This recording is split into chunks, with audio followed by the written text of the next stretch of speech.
And salutations, everybody. Welcome to the best damn movie-related show on the planet Earth, the John Campea Show, coming to you from right here on my YouTube channel, and you can dance if you want to. I am, of course, your host, John Campea, and it is you won't get it. It is a before the camera started rolling thing, and it is an awesome honor and privilege, as it is every day, to have you, our international friends, gather around as we all talk about our favorite things in the world, movies, movie news, TV, streaming, and all sorts of good stuff. And guys, it's Friday. Congratulations for making it through to the end of another week. May you have a wonderful weekend filled with fun and relaxation, prepping you for another week of triumph and victory next week. Sitting right beside me, speaking of triumph and victory, he's got Dota Season 3 out on Netflix right now, Robert Meyer Burnett. Robert, how you doing? John, I'm really depressed. Oh, dear. And it's bad. I came in here, I wanted to hear one thing. Don't you dare. Oh, I wanted to hear Ray Ora Don't you dare. waxing rhapsodic about the season finale of For All And Mankind. he forgot to watch it. I texted him. I said, Ray, it's live. And what did he say? He said he blocked me. Yeah. Unsubscribe. I think the whole group had you blocked. Not really sure. Just the secret's out now. Oh, sitting right beside Rob, not so disappointed. No. It's Chris Carr. Always Chris, how you happy. doing? I'm great. I'd never block you, baby. Thanks. Well, we're married. Yeah, it'd be very inconvenient. You know, Logan's blocked me, though. Logan's blocking me. Over there, joining you guys in the live chat today, Ray Ora, the source of everybody's disappointment. Ray, how you doing today? I cannot believe I missed the finale. Well, you I didn't cannot. miss it. It is still there. still there. You can still but- watch it. Yeah, okay.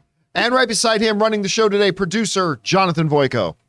Hey, everybody. See, I don't get in trouble with Rob because I don't get into things like For All Mankind, and then he doesn't have high expectations for me. See, when you have no expectations, you can't disappoint somebody. That isn't true. He is a crack producer, and I expect him to bring his great stylings to the production of this show. Well, I do that. Yeah. Well, speaking of this show, we do have a show for you today. It's going to be a little bit of a shorter one, not a ton of news, so we're going to leave a little bit of extra time for your live comments and questions today. But here is how today's show is going to go. We're going to break it up into two parts. In the first half of the show, we're going to talk about some predetermined topics. Then in the second half of the show, we're going to take your live comments and questions. If you got a live comment, question, or topic you would like us to talk about, wait, number one, you got to be watching live. Number two, wait till we get to the end of the main topics. We'll announce that we're opening up the super chats, and that will be your cue to fire those comments and questions in, and we'll read them off in the second half of the show. A little bit of housekeeping. Want to remind you guys that if you need your daily fix of the John Campea Show, but you can't be in front of a YouTube video, maybe you're jogging or you're commuting or whatever, good news, there's an audio-only version of the show, simply and creatively called the John Campea Show Podcast. Just go and find it on your favorite podcasting app of choice. Look at all those 5 stars. Hit submit, subscribe to it, so that show will be there when you need it. Jogging? Okay, jogging. I think the What? soft J, logging. Yogging. I think they call it yogging. All right, guys. With that down, let's get into an off the top here, shall we? And that off the top is this. Contrary to Rob's belief, there is a movie coming called Madam Web. That is, again, a part of the Sony Spider-Man-less universe. That, of course, has Venom, Venom 2, all that kind of stuff. Craven. By the way, I for some reason in the back of my head, I had that Craven's coming out in like a year and a half. It's coming out in like 5 months. Oh. Yeah, like I believe it comes out in Ray, can you double check that? But I think Craven comes out in January. So which we are Dang, sneaking okay. up on pretty quick. And actually, after seeing Bullet Train with Aaron Taylor Johnson in that, I'm actually a little bit more excited to see him as Craven now. But that aside, Madam Web is, of course, one of them. Now, a number of weeks ago, we talked about the fact that Adam Scott, of course, from Severance, but for me, he will always be from Parks and Recreation. I love him in Parks and Rec. January 13th. January 13th, 2023? Yeah. 2023 is like 5 months away. It's coming. So he had joined the cast of Madam Web. And now, thanks to the interwebs, the first on-set pictures of him are available, and Dakota Johnson. So do you got those images there, Jonathan, that I sent over to you? So clearly, Ben, I keep wanting to call him Ben Wyatt. Sorry. Clearly, Adam Scott, he played Ben Wyatt on Parks and Rec. Adam Scott and Dakota Johnson are playing paramedics, and it looks like they're at the scene of something. If you want to go switch over to that other picture of Dakota. Sure. So there's an image here of Dakota as well. Now, here's what's interesting to me. I look at that car, and what is this a period That's piece? 80s for sure, that Yeah. car. Right? Now, that just because that car is an early 80s car, that doesn't necessarily mean the movie takes place in that time frame. I mean, it could be that's just an old car. I mean, I just don't know. So the tangibilization, Rob, Adam Scott's there. They're shooting the movie. It's a real thing. There is one other thing I should mention. The car's upside down? That the car's upside down, which automatically means that this is connected to the Stranger Things universe. But that'll be for another random theory next time. There is a rumor going around that let's call him Ben Wyatt again. That Adam Scott is going to be playing Ben Parker, or AKA Uncle Ben, and that Roberts is going to be playing May Parker, or Mary Parker, Emma Roberts. Oh. That's adorable. Now, I think when we first talked about this, like a number of weeks ago, we mentioned that there was a whisper that Adam Scott could be playing a younger version of Uncle Ben. We mentioned that a few weeks ago. But when I saw this being reported, I did what all film fans should do. I started, who are all these people saying they're hearing it from? And this doesn't discredit it. All right, let me be clear. It doesn't discredit it. But I tracked back where it was all coming from, and it's coming from a really small, rather obscure site. Not a bad site. Not saying it's not at all. I'm just saying it's a rather small site that had like 90 followers on Instagram or something like that. And that's where the dominant rumor, if you see the headlines going around that Adam Scott rumored to play Ben, it's actually not coming from that website. It's actually coming from this small site that somebody saw and decided to run stories about it. Now, listen, again, you guys saw, like, we kind of wondered if he might be Uncle Ben ourselves. So I'm not saying it's not true, but I'm just saying, if you see this rumor going around today, keep it with the grain of salt in the back of your head that everybody's getting it from the same place, which is this smaller site, which again, does not automatically discredit it, but just something to keep in mind. Anyway, Rob, you had a chance to see the pictures. This is clearly a real movie that's really being shot. What do you think about it? Well, Dakota Johnson looks great as a paramedic. I mean, I'll say that, or fire services, or Dakota whatever. Johnson could look great picking up garbage. Yeah. I mean, it doesn't matter. But I'm curious. I mean, if this does take place like in the 80s or something, I like the idea that maybe we're going to see the courtship of Uncle Ben and Aunt May or something like that. I mean, I don't know. Or maybe they're already married. Maybe they're already married. It Or, gives it, as is 90% chance, they're not Ben and At all. May Parker Yes. at all in the first place. But I do like the fact that, as you know, I've been dubious about this movie, not quite the way you are about The Flash. Yeah, that's fair. I just keep forgetting this movie exists. And I mean, I'm curious to find out, John, how does this movie fit into the Spider-Verse, and why did they decide to make this movie? yeah. And maybe it has a really interesting generational story to it. I don't know. I mean, Madam Web has been portrayed as an old woman in the comics and somebody younger and with different powers to open doorways to places that other people can't go. So I'm curious. I mean, knowing that this is getting made now, I'm now more curious than anything else. What are they going to do with this movie? What's it going to be? You know what, So- though? Here's the funny thing about that. You bring up, like, why make this movie? Yeah. Oddly enough, and this could be misplaced optimism, absolutely.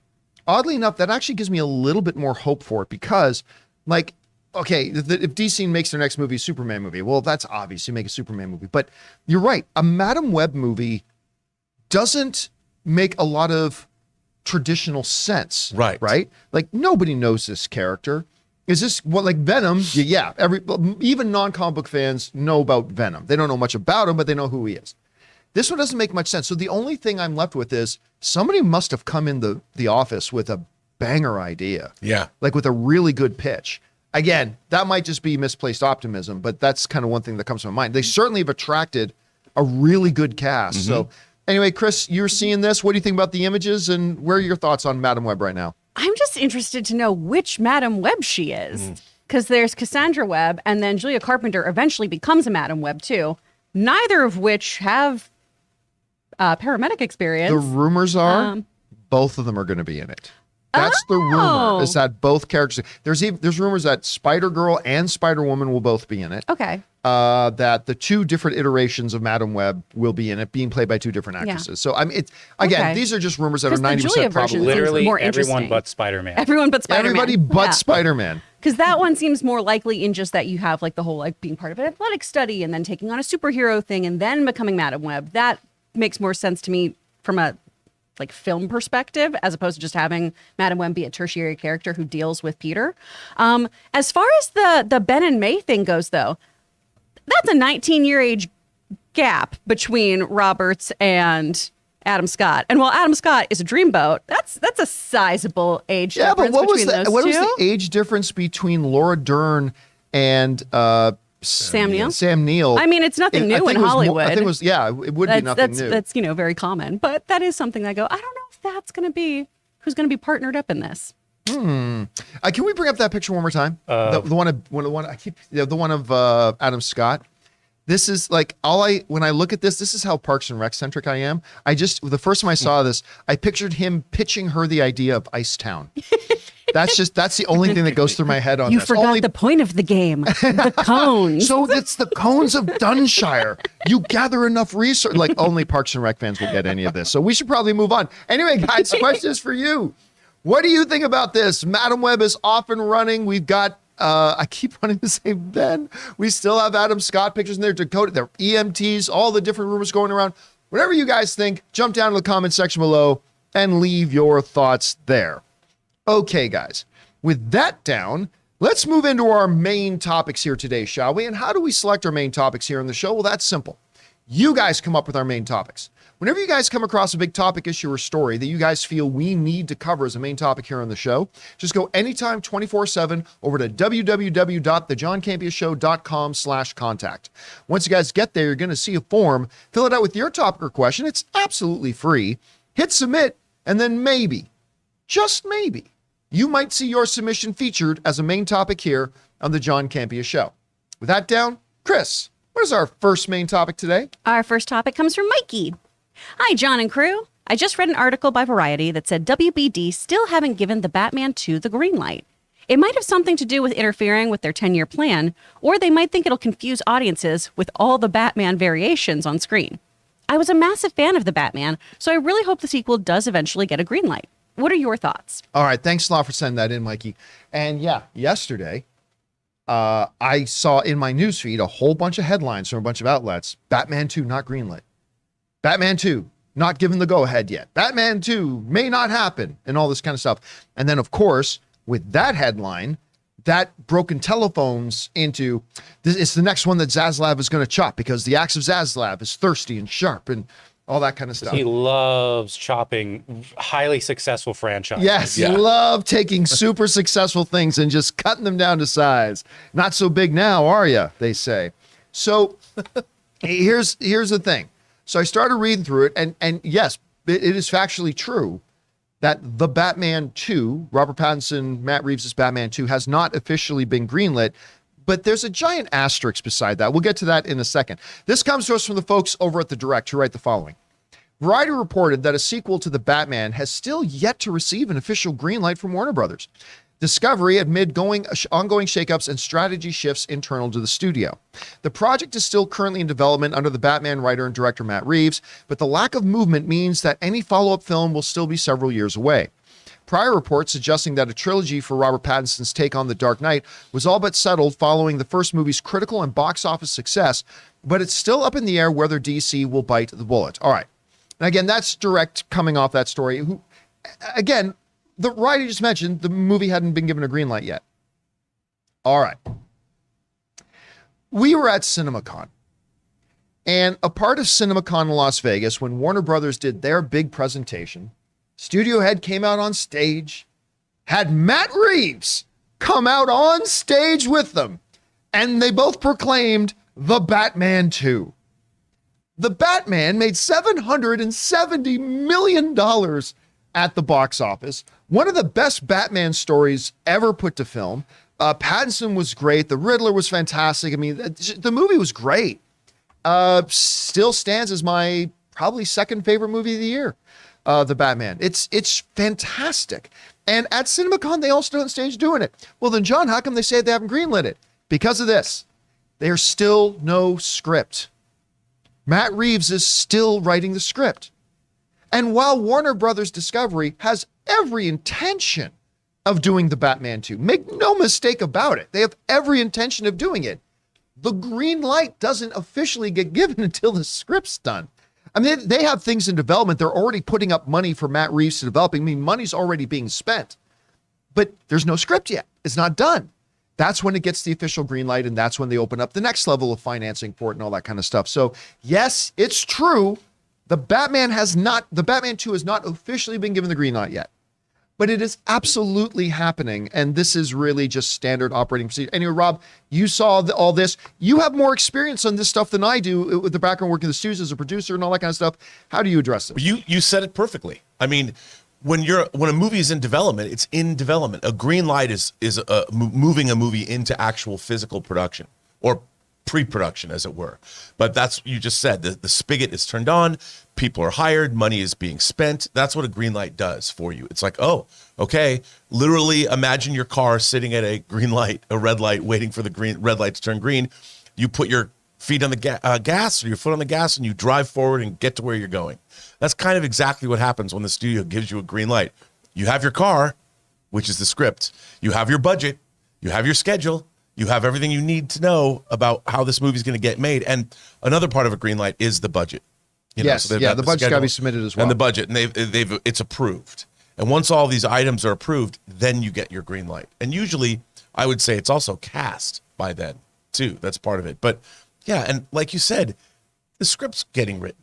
And it might take a year to write a good Batman script. So and again, more importantly, the head of the studio stood on a stage in front of us and said, we're doing Batman 2. Put the Batman 2 graphic up on the screen with Matt Reeves on stage beside him. This is happening, Chris. I was so confused when I got this story of, we heard him. We saw with our eyes the people, and what is happening? I felt like I was going crazy. And my esteemed colleague put it so well. This is all being written. This is all in a process. Yeah. Yes. Like, you can't greenlight something that doesn't exist yet. So except the Flash. Divorce. Now, obviously, things could happen. Matt Reeves could be arrested tomorrow for murder. Right. Robert Pattinson. He probably still would get it made in this climate. Robert Pattinson, we can find out, is actually a teenage vampire. I mean, I don't, like, something could happen that could derail it, sure. But I mean, as of right now, don't worry about it. If you were at all, even the smallest bit worried that the Batman was going to happen, don't. It's absolutely coming. Anyway, guys, the question is for you. What do you think about this? Did you like the Batman? I thought it was brilliant. I mean, my number one film of the year is still Everything Everywhere All at Once. Yeah. But Batman's a strong second to me. How do you feel about this? Whatever your thoughts are, jump down to the comment section below and leave those thoughts there. All right, guys. Before we move on, we want to take a second here and thank one of the sponsors of today's video, the people responsible for giving me the most comfortable and best night's sleep of my life. That's not even hyperbole. The good folks over at Helix. Guys, we want to take a second and thank the sponsor of this video, Helix Sleep. Guys, let me tell you, just a couple of days ago, Ann and I received our Helix mattress, and it is the best mattress we have ever slept on in our entire lives. We had like this $3,000 specialized mattress that we got like 5-6 years ago, and we liked it very much, but this one completely outdoes it. It's night and day. And you can get matched with your perfect mattress too. See, Helix Sleep has a quiz that takes just like a minute to complete, and it matches your body type and sleep preferences to the perfect mattress for you. Why would you buy a mattress made for somebody else? With Helix, you're getting a mattress that you know will be perfect for the way that you sleep. I hopped online, took the Helix quiz, and Anna and I were matched with the perfect mattress for us. And it is so easy to set up. Simply take it out of the box, get it positioned on your mattress, take off the plastic, and then give it an hour or two to breathe to reach its full size, and you will not believe how comfortable this thing is. All you got to do is go to helixsleep.com/Campea. Take their 60-second sleep quiz, and they'll match you to a customized mattress that will give you the best sleep of your life. And it's risk-free. They have a 10-year warranty, and you get to try it out for 100 nights. They'll even pick it up for you if you don't love it, but you will. Helix even has financing options and flexible payment plans, so a great night's sleep is never far away. And here's the best part. Helix is offering up to $200 off of all mattress orders and 2 free pillows for our listeners at helixsleep.com/Campea. And thank you to our friends at Helix for sponsoring this episode of the John Campea Show. And Ray, you said you had something? V just gifted 5 John Campea memberships. Oh, thank you. So, Didn't thank he you, also V. give 5 like yesterday as well? Yep. That's hugely generous of you, man. Thank you so much for doing that. Okay, with that down, guys, let's get into a little bit of housekeeping here. We'll get to our final main topic in just a second, but I wanted to give you guys some updates on the John Campea Show. Don't often do this on the main show, but last night we had, speaking of memberships, we did a town hall meeting with our channel members last night, where I let them be the first ones to find out about some changes coming around to the John Campea Show. And I thought we would take a minute here where I would now tell you, our regular audience, about some of the things upcoming around the channel, some of the minor changes that are coming along, some of the programming we're going to be doing. And I want you guys to hear it from me. So I thought we would take a second here and talk about some of the upcoming stuff coming to the channel. So let's go over to the Campea classroom for a second here, shall we? Okay, so first thing to announce. I got 7 announcements, right? 7 announcements. Nothing earth-shattering, but 7 announcements. Number 1, a lot of people have been wondering about Movie Club. Movie Club, as we did mention before, is no longer a weekly show, but we're going to do it roughly once a month or so. Roughly once a month or so. And the next installment of Movie Club is coming this coming Tuesday. And the movie we are going to cover, since Tom Cruise is on top of the world right now, we're going to talk about one of his best movies, frankly, Edge of Tomorrow. So for you guys who've been wanting and asking about the next installment of Movie Club returns next Tuesday, and the movie we're covering and talking about is Edge of Tomorrow. So you got a few days here to get caught up, go back, watch Edge of Tomorrow again, and come back ready for the discussion. All right, so that's announcement number 1. Movie Club returns on Tuesday. Now for announcement number 2. And our second announcement is we are making some changes here, and we're leaning more into live. And one of those things is that starting next week, there is going to be 2 live shows every day. There's obviously going to be the John Campea Show in the morning, or at least for us in Los Angeles, it's in the morning. For some of you guys on the East Coast, it's in the afternoon. But we're going to have the John Campea Show in the morning first, and then some form of live show in the second part of the day. And, you know, one of those live shows, for example, will be Movie Club. So on Tuesday, we're going to have the live John Campea Show, and then we're going to have Movie Club on Tuesday. So every day, starting next week, there are going to be 2 live shows Monday through Friday. Well, what are those shows going to be? Well, we'll talk about those in the upcoming announcements. So announcement number 1, Movie Club returns. Announcement number 2, starting next week, there will be 2 live shows every day. Announcement number 3, Mailbag is no more. Rob announced this the other day. I announced it as well, that we have discontinued Mailbag. Mailbag has gotten the axe of Zaslav. It's gone. And it is being replaced, though, with Open Mic. Some of you guys will remember Open Mic's what we used to do. Open Mic is really simple. It's just a live stream where for people who live in different time zones or can't be a part of the John Campea Show live, we do Open Mic a little bit later in the day as a live stream, so people who want to participate in a live stream can. And it's just going to be, it's a very simple show. It's like Mailbag. It's just taking your comments and questions, but we take them through you guys sending them in live, so you can watch the show live. So here's when Open Mic will be. Open Mic will be any day that we don't have another live show going in the afternoon. So for instance, there won't be an Open Mic next Tuesday because we've got Movie Club, but there will be an Open Mic on Monday. So the first Open Mic is going to be on Monday. And for the most part, whereas I or Rob would generally do Mailbag solo, Open Mic is going to have 2 hosts. So a little bit more conversational, a little bit more fun. Looking forward to that. So yes, Mailbag is being replaced with Open Mic, and that returns again starting on Monday. Can we drink? And we can drink.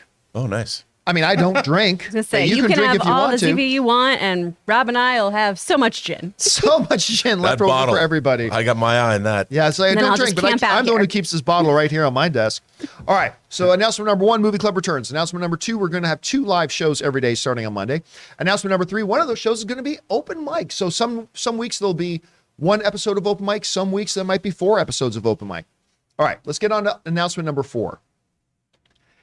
We are leaning more into after shows. Now, of course, we've been doing after shows, right? We've done Ms. Marvel, and we've done Obi-Wan and stuff like that, and we've done The Boys. The next couple of months are going to be heavy because we've got She-Hulk, Andor, Lord of the Rings, and Game of Thrones all in the next couple of months going up. But here's where it really gets key.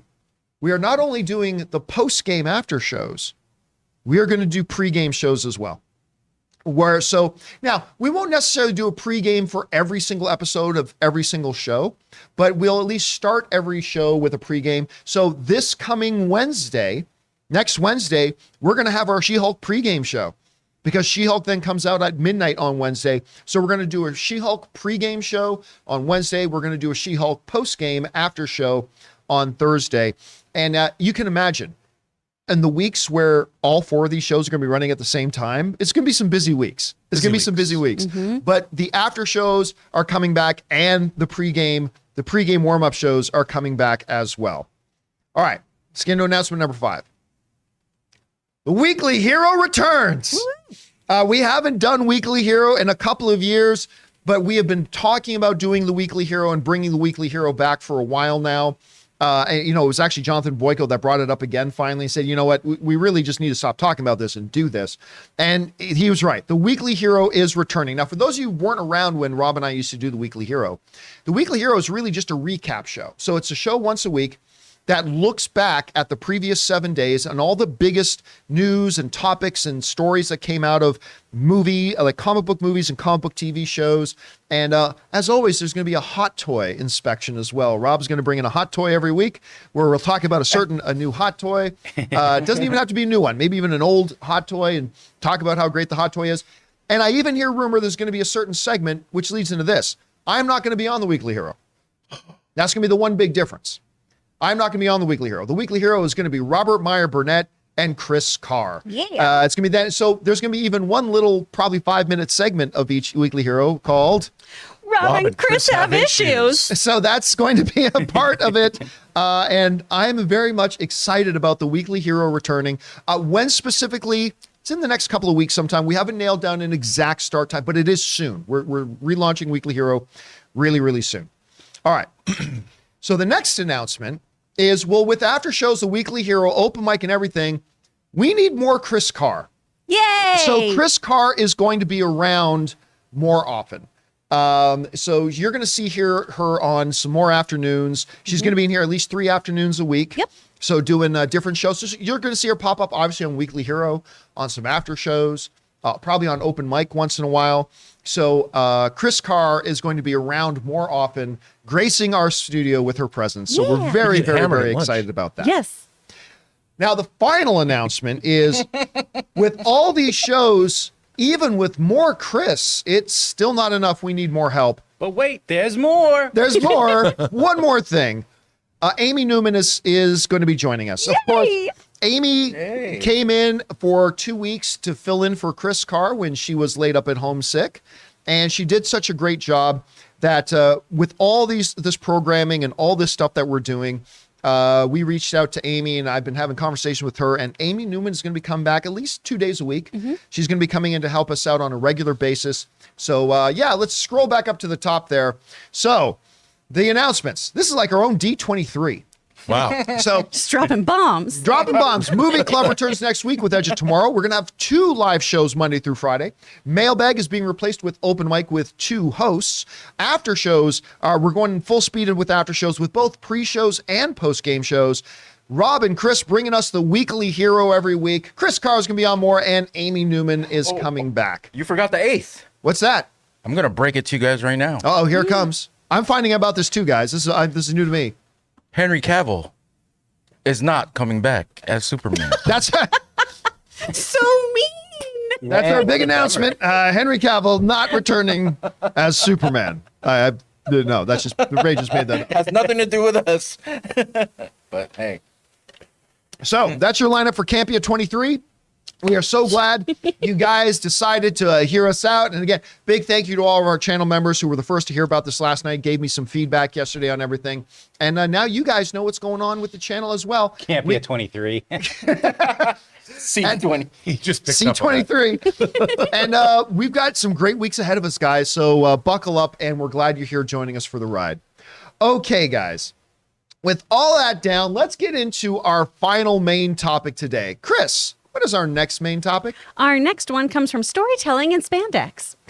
The other day, I read a report online about producer Greg Berlanti being on WBD's shortlist to becoming DC's Kevin Feige. Figure behind the scenes, and I really hope that the report is true. Love it or hate it, the Arrowverse was probably the only thing in entertainment comparable to the MCU, and Berlanti created it and oversaw it for close to a decade. He also produces Doom Patrol and Titans on HBO Max, knows DC back to front, and has film producing experience as well. Keen to hear your thoughts. All right. So this is true. Variety, Variety did report this, but let's just read this off. This comes to us from Screen Rant, who are following up on this, said the following. In a new report from Variety, the trade reveals that Warner Brothers Discovery CEO David Zaslav is looking to introduce a new head of DC Films, with Walter Hamada reportedly exiting in the near future. Reports are that Walter Hamada wants out. The WB execs have been saying they want him to stay, but it looks like he's going to leave. So we'll see what happens there. With the desire to look for a Feige-like figure to lead DC, Arrowverse creator Greg Berlanti is one potential producer whose name is being tossed around for the gig. No offer has been made to Berlanti's team, and per their insiders, the busy creator may not be interested in going in-house. Berlanti is currently executive producing the CW's ongoing Arrowverse/DC TV shows, while having also co-created Titans and Doom Patrol. He is also attached to the Green Lantern TV show and a Dead Boy Detectives, which have both been picked up for series at HBO Max. All right, so the one thing I want to point out here very clearly is that the wording, I think, here is key. Variety said that his name is being thrown around, that his name is being mentioned. Now, Greg Berlanti, for all intents and purposes, is the godfather of the Arrowverse. I mean, obviously there's a lot of credit to go around, but if you had to say one person who was most responsible for the Arrowverse, it's Greg Berlanti. And did Greg Berlanti do a good job with that? Yeah, he did. I mean, I eventually fell off of Arrow, but the first few seasons of Arrow were fantastic. I may have fallen off of The Flash, but The Flash overall has been a really good show. I loved Black Lightning. Legends of Tomorrow was always kind of middling a little bit, but there's some really interesting stuff about it. Some shows that were not so good, whatever. But I like the Arrowverse overall. I think Berlanti did a really good job, because if you were to say to somebody today, let's pretend there was no Arrowverse, say, do DC shows on CW. I mean, there's no way that can work, right? But Greg Berlanti found a way to make it work, and I think he did a very good job. He's got Lois, or Superman and Lois right now, which a lot of people like, all that kind of stuff. Fantastic. If Greg Berlanti is hired as the Kevin Feige of Warner Brothers, I'm fucking done with them. Like, I love David Zaslav and everything. I think he's done a great job so far, but fuck that guy if he hires Greg Berlanti to be the head of DC.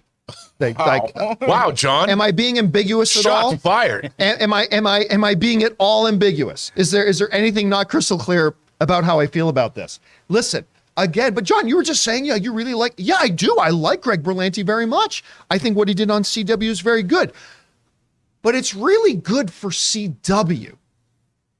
Like, I get it. I can watch the schlocky stuff there because I know it's a CW show. You can do the types of things they did on Flash and Black Lightning and stuff like that because it's CW stuff.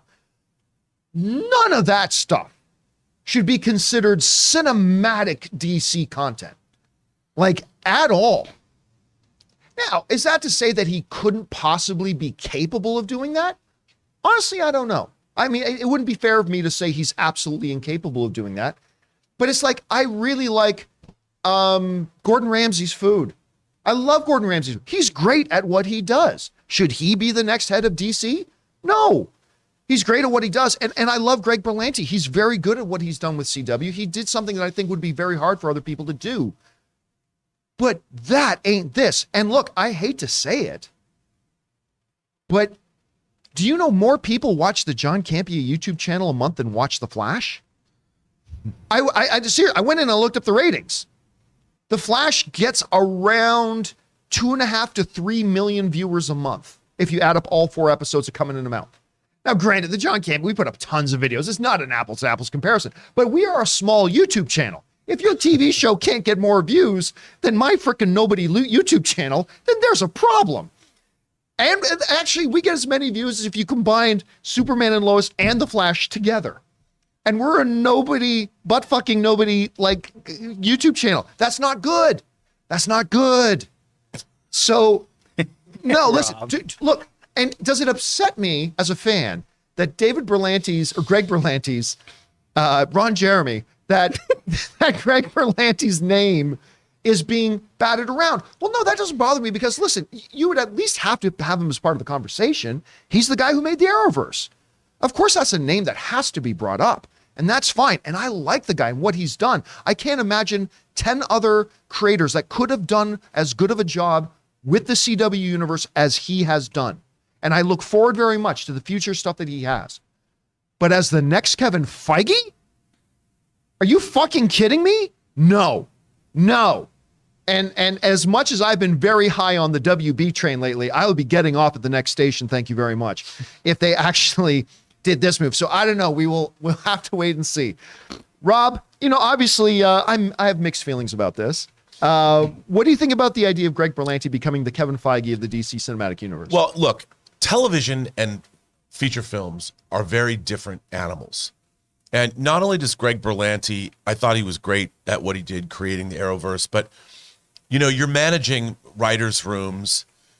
It's just a very different animal. Everything is flipped. In television, Greg Berlanti is he's the head honcho. He's great. He's the executive producer. On a movie, the director is king. And what they need is, the one thing I could see, Greg Berlanti might be able to be good at tapping different people to put in different positions. I could see that happening. But the kinds of relationships and the things that you have to do on a film set are, you need a producer that's a producer like Feige who's in the trenches on everything. And while Berlanti could do that, he's spread out across a number of different shows. And I don't know, on one hand, it's just a different animal. It's just a different thing. Feature films and television, they don't work the same.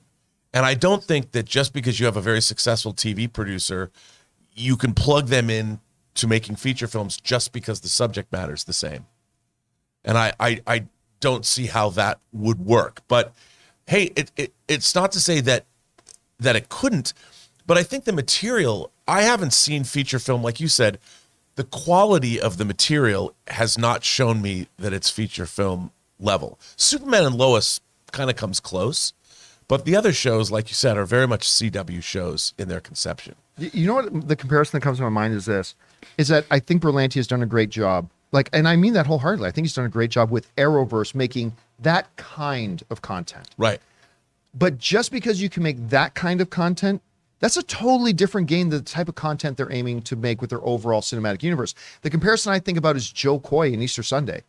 Joe Coy is, in my opinion, the funniest man in the world. He's the best stand-up comedian in the world, I think.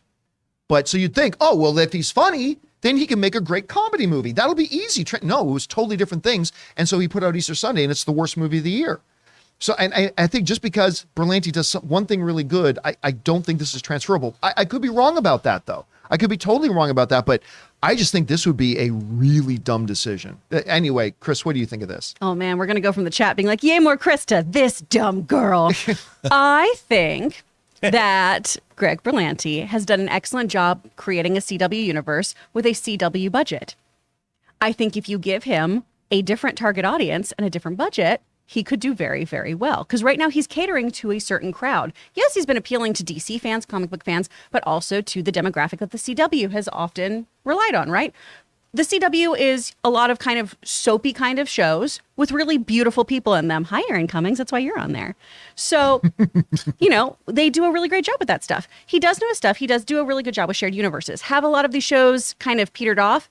Absolutely. Has he spread himself too thin? Yes. Is Riverdale absolutely bonkers? Sure, but oh my gosh, all those writers are having a great time. So I think this is a name that makes sense to be part of the conversation. Do I absolutely love it? Do I think it's the best choice? Maybe not, but I understand why he's being brought up. And I do think given the budget and the parameters to do kind of whatever he wanted, he could do some really cool stuff. Look at Doom Patrol. Yeah, Doom Patrol was great.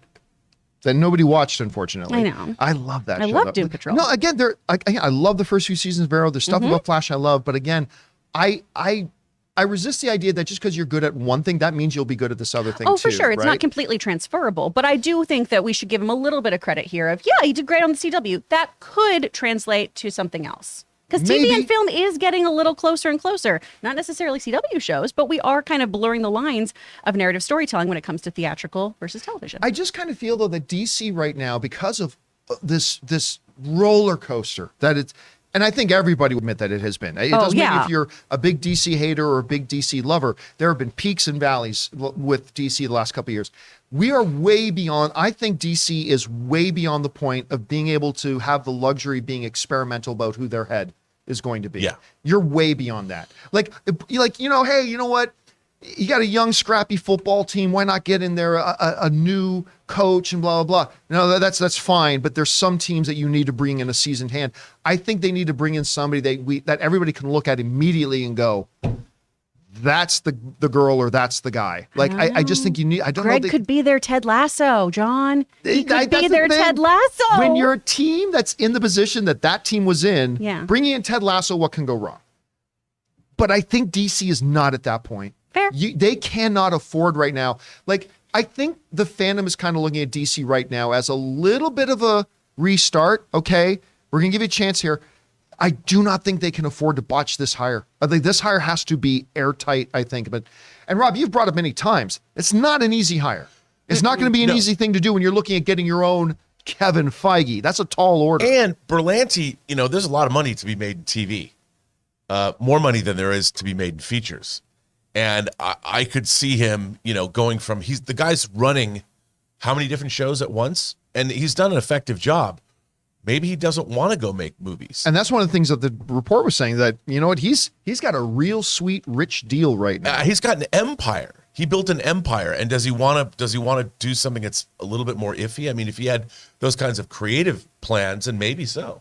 But if I were him, I would keep the gravy train that he's got going down the tracks rather than jumping into another medium.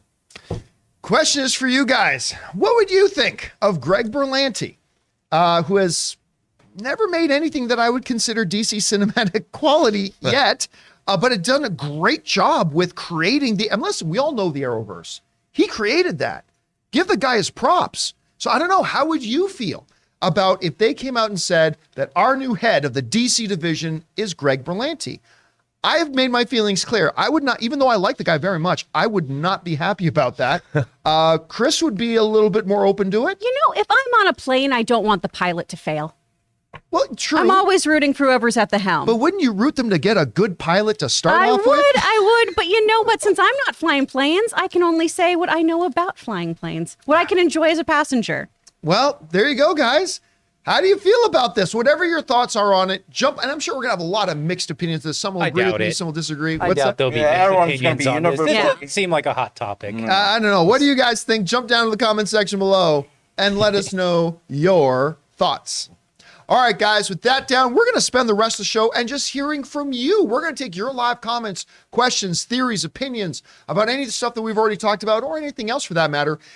We are opening up the super chats now. Fire in those super chats. Remember, we only leave the super chats open for a couple of minutes. Get them in now, and we will read them off and address them in the next half of the show. Before we get to that, though, we're going to take another second and thank another sponsor of today's episode, the great folks over at Raycon. We want to take a second to thank the sponsor of today's video, Raycon. Now, guys, you've heard me talk about the fact that part of my morning routine is getting on my treadmill. And when I do, I always have my Raycon earbuds there to listen to my podcasts and YouTube videos. I go to them every morning. Raycon's everyday earbuds look, feel, and sound better than ever. With optimized gel tips for the perfect in-ear fit, these earbuds are so comfortable and they will not budge. Trust me. Raycon gives you 8 hours of playtime and 32-hour battery life. And the best part for me is that Raycons are priced just right. You get quality audio at half the price of other premium audio brands. That's half the price. And with premium features like noise isolation, awareness mode, and I personally love the earbud tap functions, it's perfect for when I'm on the treadmill. So guys, go to buyraycon.com/Campea today and get 15% off your Raycon order. That's buyraycon.com/Campea to get 15% off. buyraycon.com/Campea. And thank you to our friends at Raycon for sponsoring this episode of the John Campea Show. Guys, seriously, I was talking to Rob about them yesterday. Great earbuds for like half of the price of the other earbuds I have. So make sure you check them out. And guys, a reminder, links to all of our sponsors and the promo codes are down in the description of this video. And remember, when you guys support our sponsors, you're actually supporting us. So thank you guys so much for that support. Okay, guys, with all that down, let's get into the live comments and questions you're getting. And we want to start with our beloved channel members. So Ray, what are the channel members saying? All right, I just got one from Robert Tari. He says WB should tap Andrew Stanton to run DC. He did a good job at Pixar. Andrew Stanton is a seasoned executive, movie executive. He oversaw a lot of the stuff that went on at Pixar. And my answer to that question, listen, do I think Andrew Stanton is the guy? Not necessarily, but it would be one of those names that if they announced, I would go, yeah, that'll work. So I think there's probably like 10 to 15 of those names. I think Stanton would be one of those names. He's directing TV now. He directed episodes of For All Mankind. And he jumped in and did some of the best writing on Obi-Wan too. So he's got his hands in all sorts of things. All right, what's next? Okay, Eddie K writes, I completely agree with you about Berlanti to be head of DC. He greenlit so much crappy episodes of Arrowverse. In my honest opinion, give more Walter Hamada a chance. Yeah, I mean, listen, we've been very clear. The thing is, they announced Hamada. A lot of people forget this. They announced Hamada, and he had a very small window where he actually had any control of things. And then Anna Sarnoff, who was the CEO of Disney Pictures or WB Pictures at the time, she kind of took that power away from him and created a committee of like 5 people that Hamada was on. He never really got a shot. So do I think they have to keep Hamada on? No, not necessarily. But again, he'd be another one of those names that they said, if they were able to convince Hamada to stay, which it sounds like he's hell-bent on leaving after Black Adam, but if they were able to convince him to stay, I'd be like, yeah, I would like to see how this would turn out. But again, I really like the Andrew Stanton name too. All right, what's next? Okay, Jordan Patterson writes, Berlanti gave us Crisis on Infinite Earths, Jobber Superman, and Golden Boots. Sorry, Greg. Sorry, Greg, I'm out. Okay, yes, but to be fair, if you want to bring up the Crisis on Infinite Earths, which was terrible, then you also got to mention he did Crisis on Earth X, which I thought was fun. really good and really fun. Good. You want to bring up Jobber Superman, well, then you got to mention the fact that he brought a character I never thought would work on the screen, Black Lightning. And damn, they made that work. That show was So absolutely, Berlanti's got some big smudges. He does. But you can't just mention the smudges. He had some pretty big wins too. So you can't forget that. All right, what's next? Okay, Leo Liang writes, very excited for the new live shows and more Chris and Amy. Happy Friday, Campea crew. I am also more excited for more Chris and Amy and Rob, and it's going to be a lot of fun. It's going to be busy, but we always knew when all of us in this room signed up to do this, we knew we were going to get busy, and we're certainly about to get busy, but I think it's going to be a lot of fun too. Thank you, man. All right, what's next? Amin writes, this felt like a Marvel panel. Next time you need to get on a stage and have graphics and animation show up for each announcement. LOL. Yeah, well, this is going to the Campea Show Phase 5.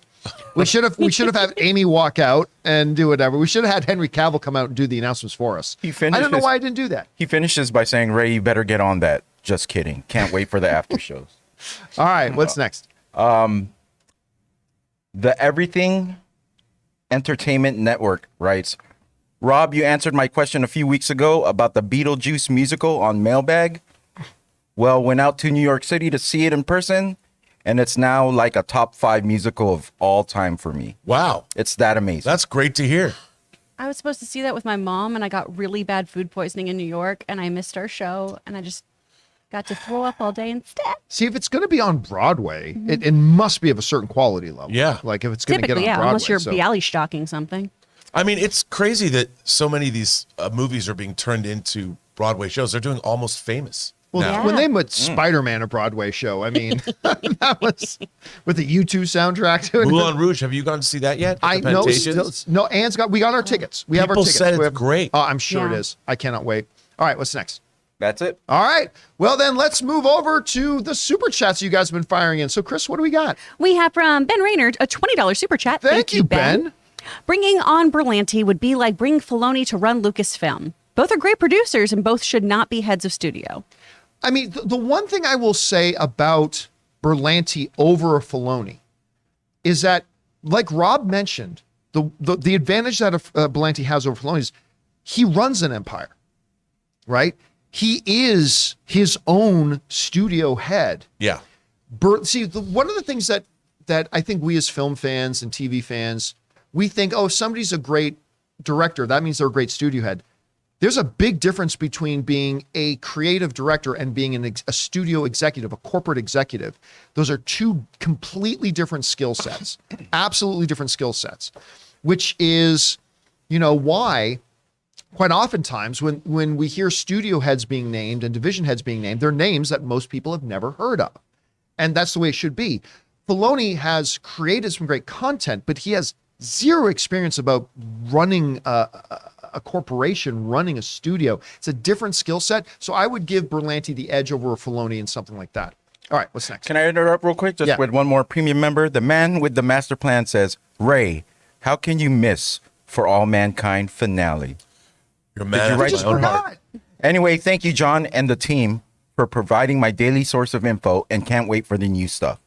Oh, thank you so much, man. And listen, we all forget that a show aired today, Ray's right? a busy man. But you know what? He's a cooking. I have something to do later. Yeah. Because I'm all out of cocaine, and there's no prostitutes around, baby.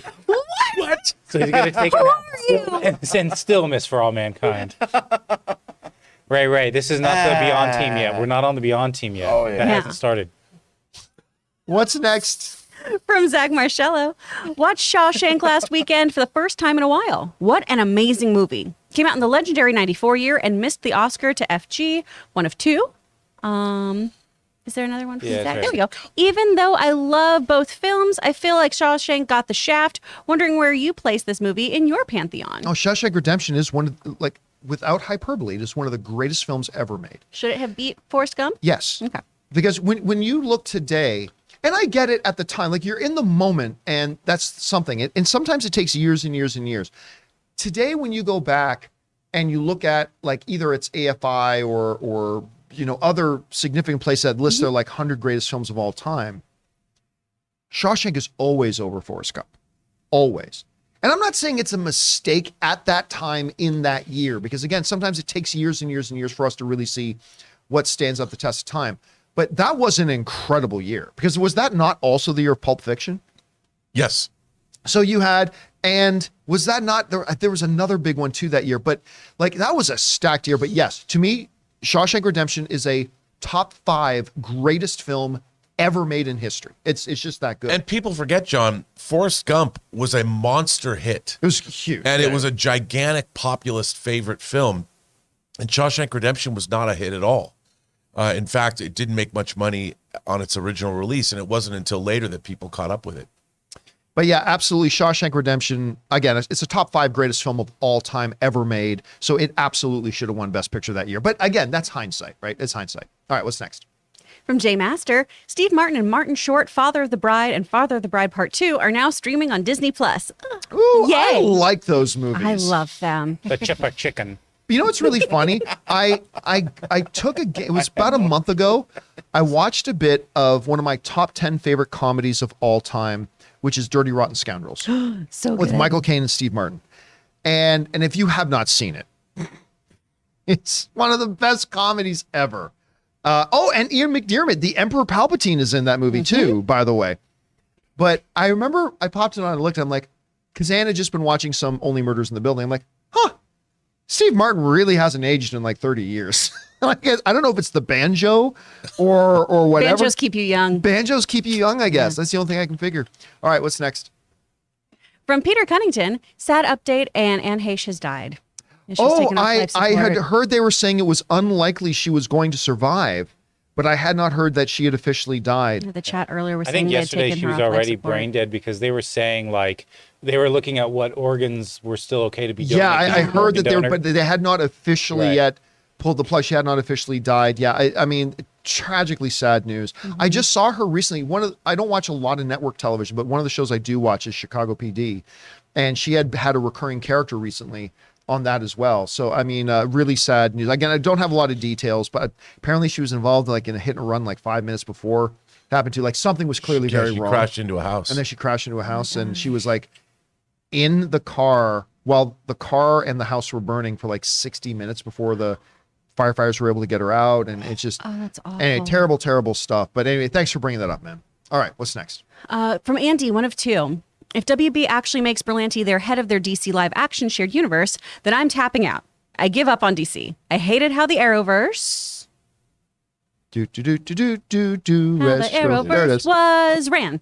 The only thing for DC that would be worse than this is if they got The Rock or the Riverdale showrunners to run the DC universe instead. Okay, look, I will say this. If they hired Greg Berlanti, all my WB Discovery goodwill is gone. But Wow. that's not to say that I will not, or I would be resistant or refuse to give anything that happens there a chance after that. It's just my automatic giving them the benefit of the doubt will be gone. It'll be gone. But listen, there are many things for all of us up here, all of you watching at home. There have been many things that have happened that they've gone, well, that's a stupid decision. Everything about this is going to turn out terrible. And it turns out great. That happens sometimes. Maybe that would happen with Berlanti. So yeah, I will be completely off the, man, David Zaslav has done everything right so far. Yeah, that'll end real fast. But that doesn't mean I won't give it a chance if and when it ever happens. But you listen, I've got too much belief in, number one, especially Alan Horn.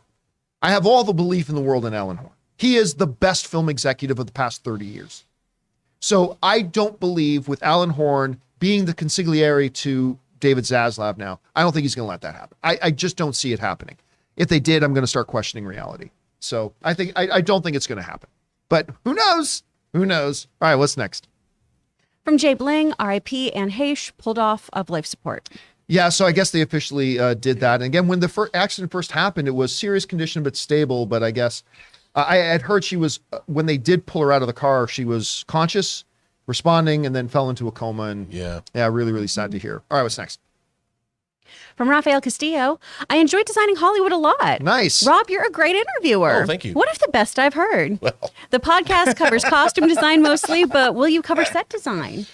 You know, that's a good question. We are expanding the kinds of people that we're talking to. And Martika Ibarra, who produces a show, she's set up an interview that I can't believe that she was able to get. And if we do it, it's going to start it's going to take that show into the stratosphere. And By I'm the very way, excited. I should mention, you know what, I think about this almost every night and I always forget the next day.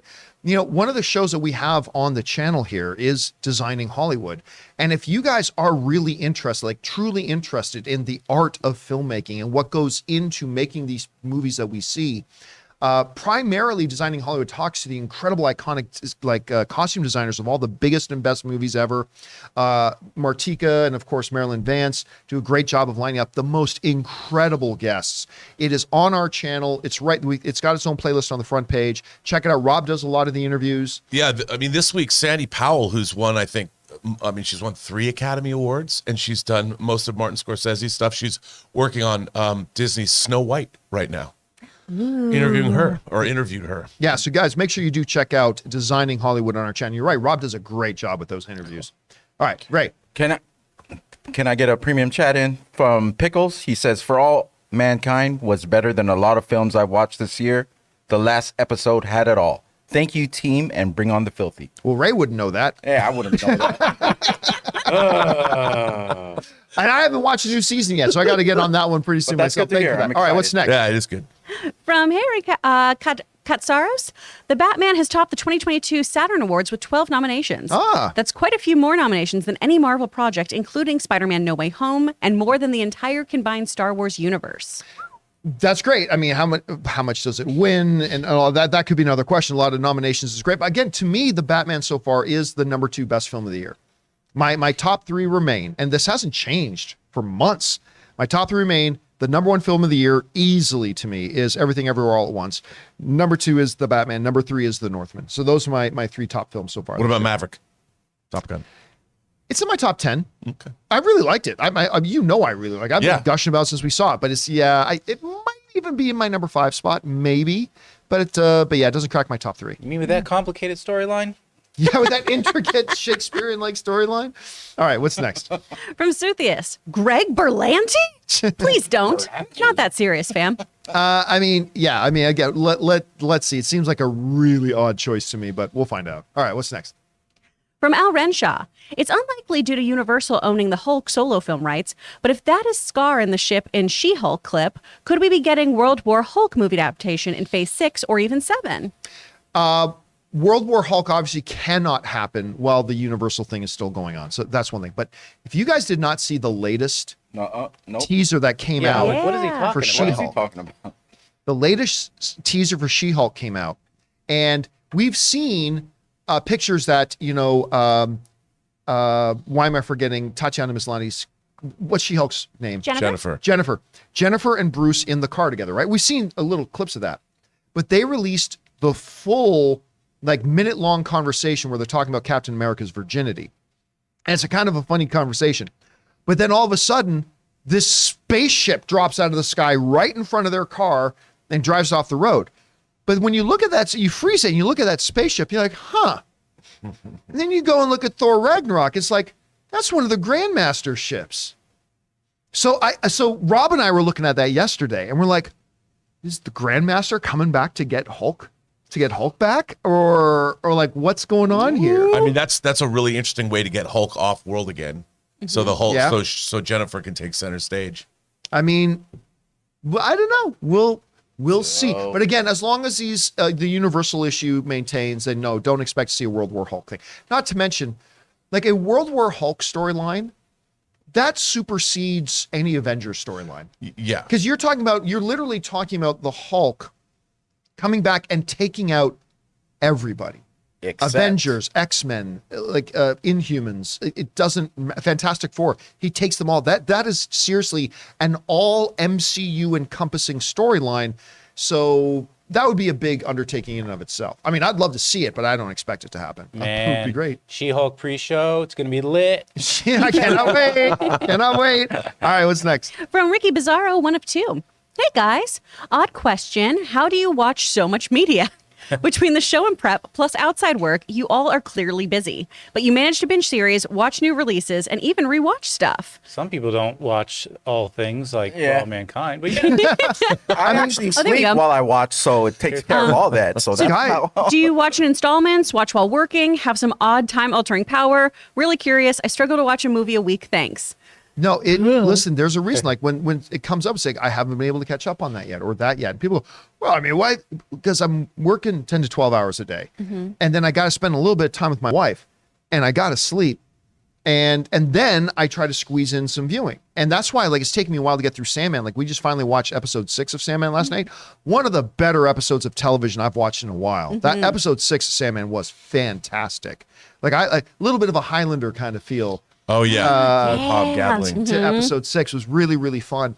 And that line, here it's not polite to keep your friends waiting. Come on. When he says that, I'm like, okay, there was a 20-minute setup just for that one line, and it was worth every minute. Yeah. It was like, oh my God, that's I'm getting, look at it. The hair on my arm is standing up. It was such a good so moment. Good. Beautiful stuff. But yeah, it takes time. And that's why there's even sometimes that, and to go to screenings, press screenings, that's a full evening commitment. Because for us, we got to drive into LA, see the movie, drive back from LA. It is a big part of the time commitment of our show. But I do find that just my day yesterday, for instance, we do the show, we did an after show. I went home and I've been reading Michael Mann's book, Heat 2. Right. So I read for about an hour, Heat 2. Then I went and worked on a friend of mine's Kickstarter video that I'm helping him do. Worked on that. Then watched some more. I watched For All Mankind with Elizabeth. So it's kind of like a whole, all of our waking hours are taken up with something. Yeah. But it's all fun. So it doesn't feel like work. There's a reason why I wake up at 5 a.m. Yeah. You got to make it work. All right. What's next? From The Hunt for Gollum. Hey, Campea, just wanted to let you know that I really enjoyed Prince of Peace, God of War. I've actually watched it twice. Very thought-provoking. Oh, thank you so much for that. For those of you who don't know, Prince of Peace God of War is the first documentary I ever made. And the basic premise of it is it looks at this was made around the George Bush era with the Iraq War. And the really interesting thing that of the Christian faith, which is fundamentally pacifist. When you look at the origins of the Christian faith and from the beginnings of the Christian faith for a long time was hardcore pacifist. And then the changing to the interesting thing that when the Iraq War was going on, it was mostly supported by people of the evangelical circles. And so it was an investigation and I got to travel all across North America talking to like leaders and theologians and professors and stuff like that, talking about where and when did that transition happen, where the Christian faith started as very, very hardcore pacifist beliefs to being the number one supporter of war. And it was a really fun project for me. It was a very interesting project for me. And it was done a long time ago, but thank you so much for bringing that up, man. I really, Where can really we appreciate see it. this? I can't even remember. I don't think I have it available anywhere right now. Oh. Like I remember we made about 5,000 copies of the DVD when I made it, and they all sold out, which was great. Wow. But I must have it somewhere. I can't even Physical remember. media, baby. What's that? Physical media. I'm going to go look on the high seas and see if I can I download guess it. you got to ask the Hunt for Gollum. I know we got a copy, or I got a copy. All right. What's next? From Donnie Rhodes. Hey guys, thanks for the recommendation on Schitt's Creek. Just finished second season. It's not just a comedy about spoiled people and funny circumstances, but about spoiled people learning humility. It is one of the Oh, it's so greatest good. sitcom formatted shows I've ever seen. And I felt terrible that as a Canadian, that I was so late to the party. Like I caught up on it just before the final season came out. Is when I really heard about it, and Ann and I started watching, and we just binged the whole damn thing. It's one of the most, as far as a sitcom formatted show, it's one of the most beautiful shows I've ever It's seen. so good. Well, It's really good. Dan Levy's talked about too how they had to be the butt of every joke, and it couldn't be making fun of small town people. It had to be about how the small town people were so much more progressive, so much more understanding, so much more loving than these very wealthy to-do people who had everything. So that it was, money doesn't make you understand things, it doesn't make you compassionate, it doesn't make you a good family. And And David, that guy is such a star. yeah, the David character is one of the greatest characters in any comedy ever. It's so wonderful. And I'm not still 100% convinced that my new assistant Taylor isn't Levy. Oh my gosh, yeah. He's got He's got a lot of Dan energy. He's got a lot they of that look energy alike. in there. Which he's great. My new assistant Taylor's great. All right, what's next? You mean my new assistant, Taylor? My office buddy. Al Renshaw. John, what did you and Ann decide about your Campea Plus plan with Ray? Oh yeah, we got to figure that out. Yeah, well, you know. But I just get- finally got him to come clean with Ann about why the first episode of Sandman was already watched. So he had to be the one to tell her that. we went over that. Because I got dinner so much shit. It's like, you already watched the first episode of Sandman. Baby, I didn't. Don't you lie. Look, it says somebody already watched this. I'm like, I don't know what happened. It was pretty good, It was too. great. The fight or the show? If we had a Who show is about it, Dean? the camera would be on Ann and I. As Ann's giving me crap. I'm like, no, babe, it wasn't me. And then hard cut edit to Ray at home with sitting back with a cigar. Yeah. It's With just- popcorn. with popcorn. Did he go up to Ann and say, "I want you to know, Ann, It was it me. was It was me. me. It was me. And I enjoyed it. Should have though. All right, what's next? From Attack of the Mushi. I saw E.T. for the first time last night with my Wow. father-in-law. Wow. It's one of his favorite childhood films, and we even had Reese's Pieces. Nice. Spielberg's the GOAT. To this day, about one out of every 4 or 5 times I go to the theater, I'll grab a little bag of Reese's Pieces. But whenever I do, I still think of E.T. I still think of E.T. I mean, that is a candy that is forever connected to that. And M&M's had the chance. They dropped. They didn't want Reese's it. Guys, that's right. They man. turned down. I just think it's crazy how many people that we hear from on this show and people I know in real life that haven't seen E.T. I would have thought E.T. is one of those films that every parent shows their kids, but apparently not anymore. Well, look, when the pandemic started, how many people did we hear from that said they never watched Lord of the Rings? Yeah. Yeah, I know. Or The Godfather? When and E.T. came out in 1982. Yep. Yeah, It's so I 40th mean, for anniversary. some Some of us people, weren't it's alive. before their time. Yeah, but I I know. watched stuff from the 50s and 40s and whatever. I mean, that was way before I was alive. Yeah, but it depends on what you're introduced to. Yeah. All right, what's next? You guys gonna fight? The World Wide Web, which has literally everything. From Jamie Sundays. You ever think about doing some sports shows in the future? I do constantly. I would tune into a show formatted like this over ESPN any day. Believe me, I like people have often asked me if I wasn't doing like movie and TV discussion, what I'd be doing. I in all honesty, I would be working for ESPN I would be doing a drive home radio sports show. That's exactly what I would be doing. I would love to. You know, Dennis Zen and I for years talked about doing like an UFC after show of some kind. But the reality is this, like we were just talking about, I don't have time to do that. I wish I did, but I don't. And even if I did, I think it would be very bad for the channel to like start introducing sneaker content. It's like that's not what not what my show is. This channel is not about sports, even though I will draw all my analogies from sports for sure, because I'm a sports guy. But I just simply wouldn't have time. I'll tell you what, though, if I ever get to the point that I'm able to hire a few more people and I could take more and more of a step back, maybe then I launch a second channel that is more sports related. But I mean, that's probably never going to happen. That's what I was thinking. Like, you'd literally have to leave this on other shoulders so that you could produce an entirely new channel. Yeah. So I really doubt that would ever happen. I would love it if it could, but I just don't. You'd be good at it though. Yeah. I think I'd be I'd pretty watch a good show at that it. you have sports show. That But you I did. only have so many hours in a day. Yeah. And, If you ever do it, can we have a segment called John Teaches Chris a Sports thing? Okay. It's just me being like, You what? see, Chris, you see that blue line on the ice? Yeah. Yes. Here's what offside is. There's ice in basketball? That's wild. All right. What's next? From Ulaton, Tacoma, Washington, 1989, Sergeant Folk, a 2nd Battalion Army Ranger, and his unit had a shootout defending his home from a Crip gang. A true story, should be a movie. Okay. I saw that. I watched that YouTube. I did too. I watched it last week. Elizabeth and I watched So it. what's this? Okay. This is crazy, man. So in Tacoma, by the way, I'm from Seattle. So Tacoma is where my aunt and uncle lived.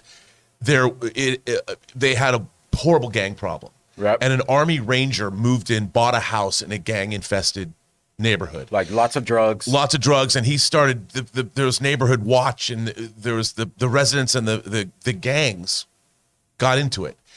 And so one day after, I mean, he was being threatened, he had 15 of his Ranger buddies come over for a barbecue. Yeah. That's a bad group to pick a fight with. And said, why don't you come armed? Yeah, bring your own.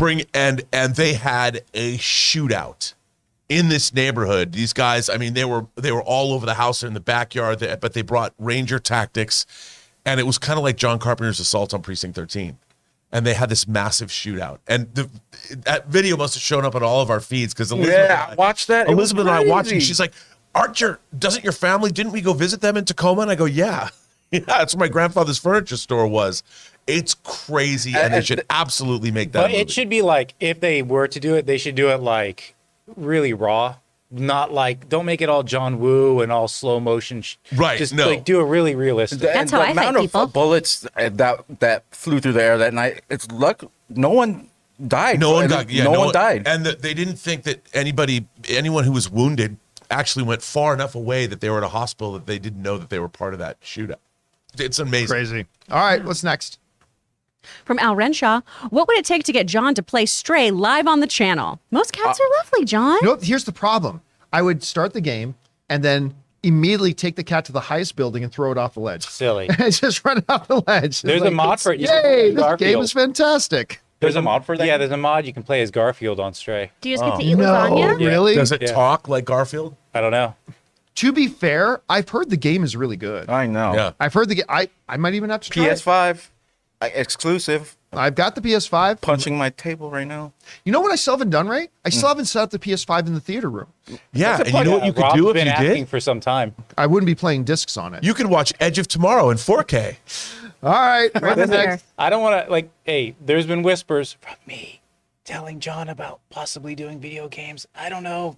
I'm just Listen, saying. yes, we have talked. We haven't come up with a firm plan yet, which is why it wasn't any announcements. But Jonathan and I and Ray, we've been talking about doing some not hardcore video game content. Like we're not IGN. Yeah, 'cause but us playing like some playing watches with us, just having a good time, eating and drinking and playing some video games. And we're gonna try to find a way to fit that. Like we got to get all these new things rolling. But once we do, and we start finding the gaps where we can slip in content like this, Mind the gap. then we'll be doing it. All right, what's next? From Suthius, well, shoot, since you're bringing back an old namesake like Open Mic, let's bring back Buy It, Sell It, Trade It for Off the Top. Pretty please? Well, it was forgot never about called buy, sell, or trade it. trade. It was just buy or sell. Yeah. And yeah, I I can did see like me, that one. I like doing buy and sell. I did. And we might bring buy and sell back. Oh, I as a forgot matter of about that fact. one. That's somebody else brought that up to me about a month ago. And I remember thinking, you know what? I really do love buy and sell, and maybe I'll do it again. By the way, we also want to start bringing back into the John Campea Show the over under game, where like Chris and Rob and Ray, I would ask the questions, they would take guesses, and each of Chris, Rob, and Ray would represent one of our people watching the show, and whichever one of these guys won the game, the person they represent would win a prize, whether it was a hot toy, an autographed hot toy, or we've got some John Campea Show autographed posters back there. So we're going to try to work those into the show too. The losing streak continues. You won. You I was won a gonna say, couple. you won a couple. First one. You won and a then second Rob one too. just You won cleaned the another one house. too. All right, what's I think I next? only won Full time. once. Yeah, Rob always. That's not true. Aaron won. Okay, what's next? Rafael Castillo. More Chris is a great thing. Thanks, More bud. Chris is always a great thing. Appreciate All right, you. what's next? Are you sure that, Chris? How dare you? Mrs. Different Danito, any Lucas changes to originals you actually prefer? Yeah, so if you're talking about the Star Wars Special Edition, which is a horrible abomination against nature, but there are a couple of moments that it did actually improve. For example, I love in Empire when they go to Bespin, the Bespin like cityscape shots and stuff like that. Agreed. That actually added to the film. So there were little things like that that I think did work better, but that's like 1 out of every 10. Most Yep. of them were to the detriment of the movie, especially after watching Light and Magic.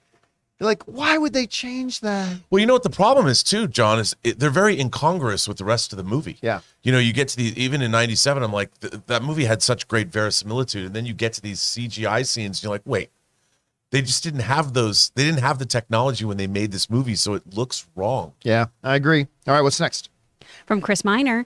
Sup, Campea crew? I'm going to be a DM for a D&D Nice. campaign for the first time.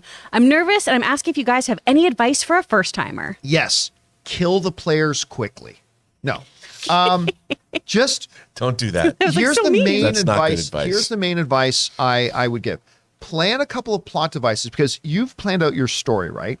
Now, for any DM or game master for any other type of role-playing game, you need to have your story laid out, but you've got to have some flexibility to story with understanding that if the characters come up with something really cool or the characters really deviate, you got to have some flex. You can't just go, no, you can't do that. Why? Well, because I need you to do this.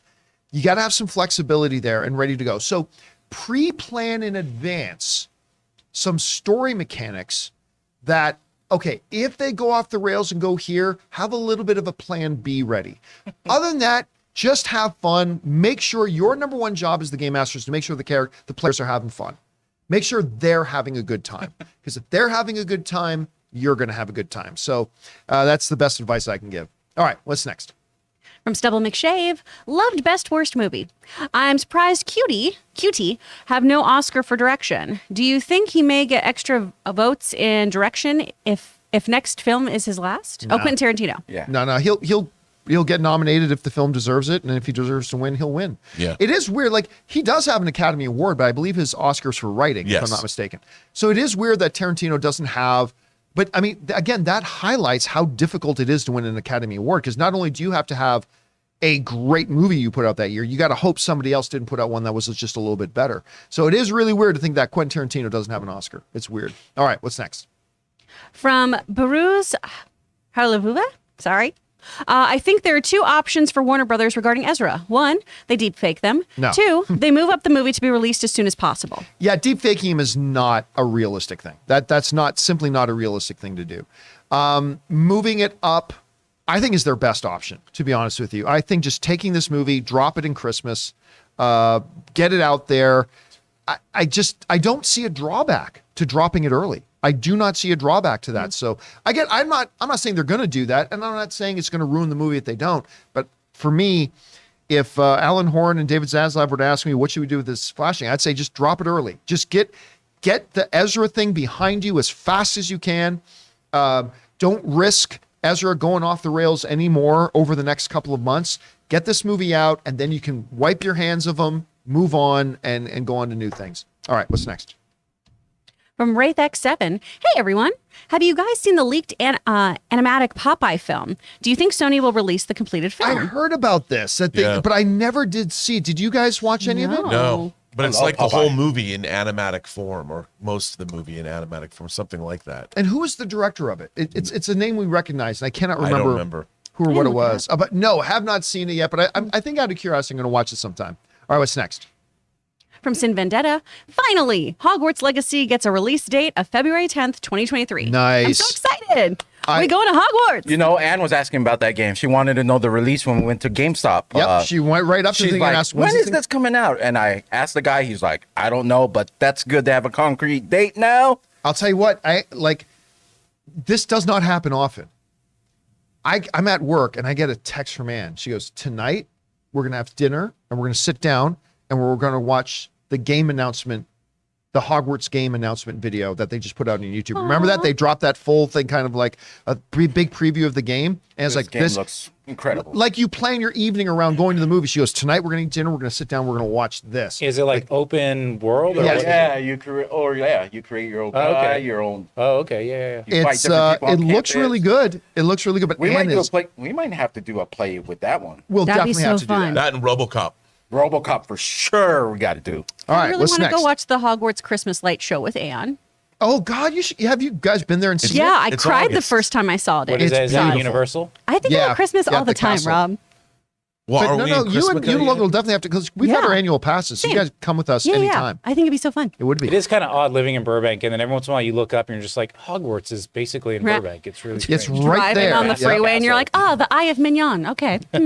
The movie belt. Could Robert Meyer Burnett please say, Chris, you are receiving a phone call so that I may make him my ringtone? Love the show. Goat Gopia. Okay, you ready, Rob? Yep, I'll give you 2 reads. Okay, 3, 2, 1. Chris, you're receiving a phone call. Or how about this one? Chris, you're receiving a phone call. Urgency. Chris, you're receiving a phone call. Oh, he takes direction There with you a go. dream. All right, what's next? Jesus, Chris, answer your phone. I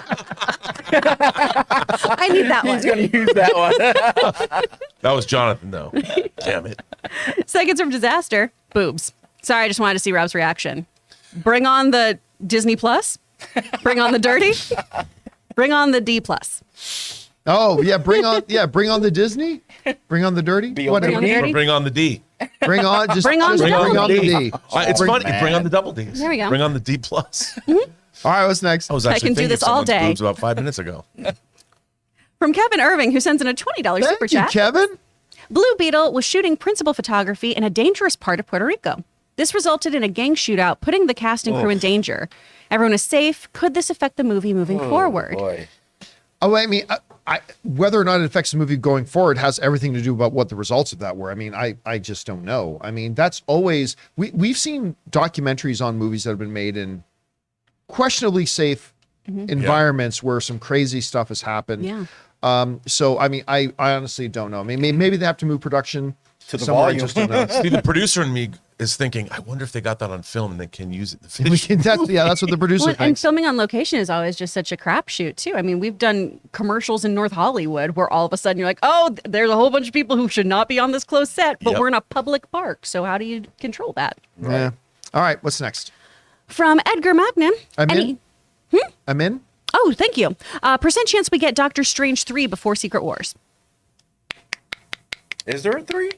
Well, not announced, but That's there's a lot of gaps in that phase. It wasn't in the there's timeline. a lot of but there was a lot of empty gaps in that phase 6 part of the you're right. timeline, right? I could have been I'll go spoilery. 40. I'll go 40 because I mean, Doctor Strange is going to have to be the way the MCU is set up. Doctor Strange is going to have to be pretty pivotal in that. And I mean, Doctor Strange is a very pivotal character in Secret Wars itself. So I will go as high as 40%. What about you? Me too. I think so. The movie, almost $1 billion. You're going to want to get another one of those out. Yeah. You know? I'd take those numbers. All right. What's next? From Edgar Magnan. Any news on the new Crow film? I'm not going to believe that till the day it comes out. They have literally been through. Tom Hiddleston is our new Crow. Jason Momoa is the new Crow. Luke Evans is the new Crow. Bradley Cooper was the new Crow. I mean, they just went through over and over. Until this movie actually has a release date, I'm not even going to worry about it. All right, what's next? From Andy.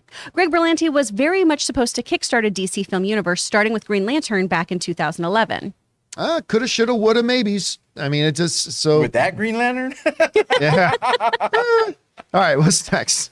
Sorry, From Ryan. Izante, For All Mankind season finale was fantastic. P.S. JC does have nice arms. John Campea has nice And arms. Jesus Christ. Carrying the Well, world. thank you very much. And I'm looking forward to seeing season 3 of For All Mankind. All right, what's next? From Cara Black, I bet Superman and Lois gets more viewership on HBO Max than the CW. Maybe. I'd rather binge the whole season instead of waiting every week for one episode.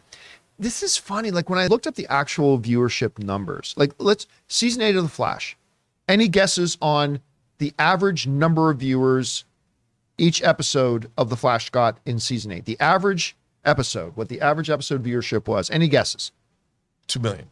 Okay, 2 million. I don't know these numbers at all. I wouldn't even want to guess. Chris, Sorry. you got a guess? 1.5? 600,000. What? 0.6 million people watch per episode. That was the average of season 8. Wow. Superman and Lois is higher. Superman and Lois, I think, was it averaged 800,000 or 900,000. But yeah, just a little bit of perspective. Just a little bit of perspective. All right, what's next? From Jai CSC, what post-2010 movie would you show to a time traveler from 1930 to show the brilliance of movies? I don't know. Post 20 Avatar. I don't even know. 2012. I don't know what the. I'm not good with dates. Transformers.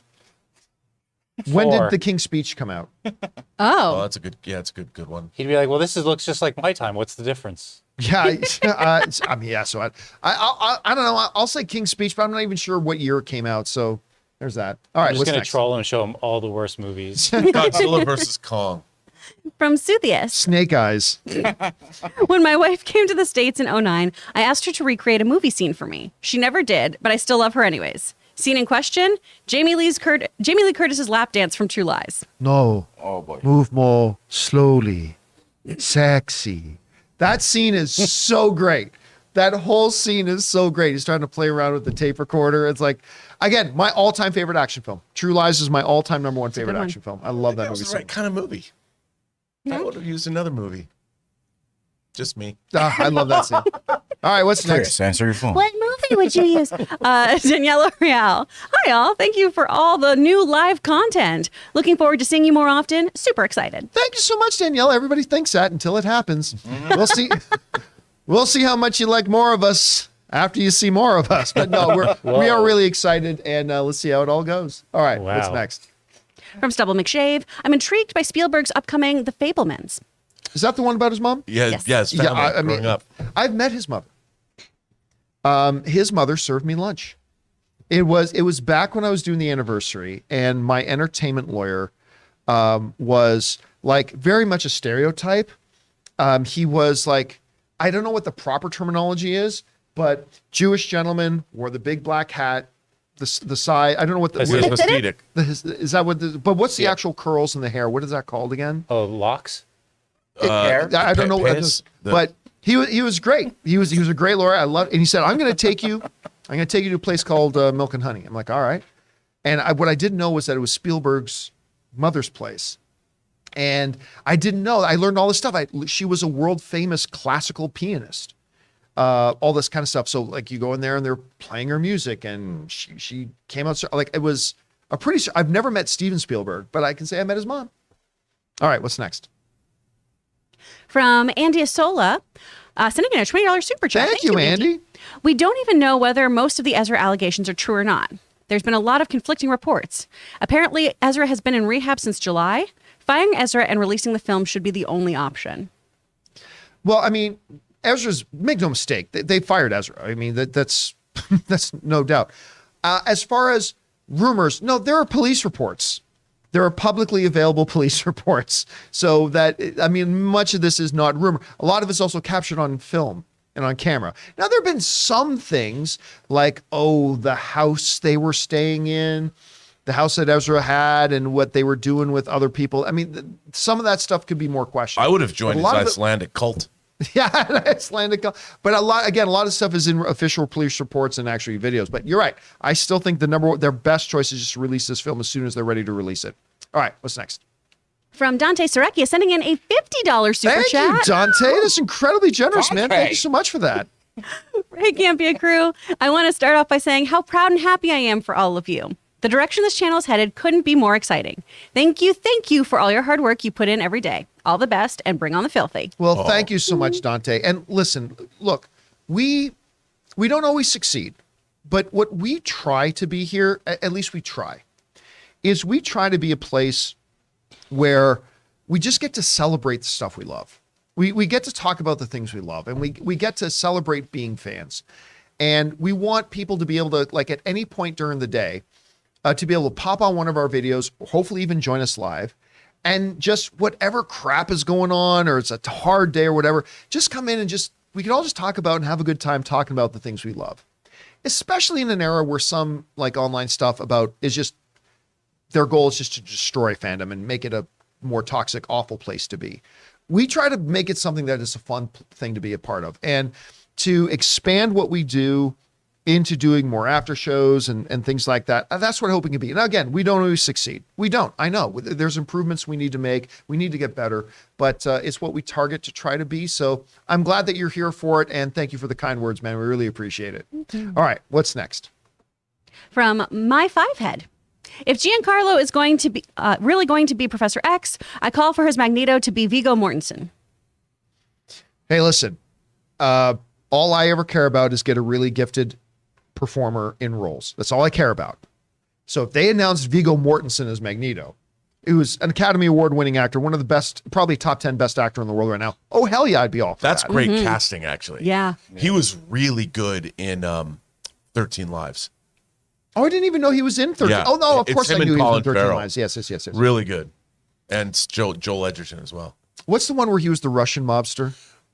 Eastern Promises. Eastern Promises. Love Eastern Promises. David Cronenberg directed that. Oh, Good Canadian kid. that movie's so good. The steam room bathroom change scene Yeah. fight. It's like, it's such a visceral, oh God, so good. All right, what's next? From John Keeley. Weekly Hero has returned. Wow. Have been missing my dedicated hero show so much. Very And generous. a $60 super $60 chat. super chat. Whoa. Thank you, John Keeley, for that. That much. Dang. And listen, yeah, I am very excited about the Weekly Hero coming back. It's one that we've wanted to do and return to for a long time. And it's just one that I think is going to be a lot of fun. I love that Rob and Chris are going to be hosting it. Well, we needed therapy. Yeah. Yes. And I will probably, like, This whenever fake somebody marriage else isn't is going to busy, fix itself.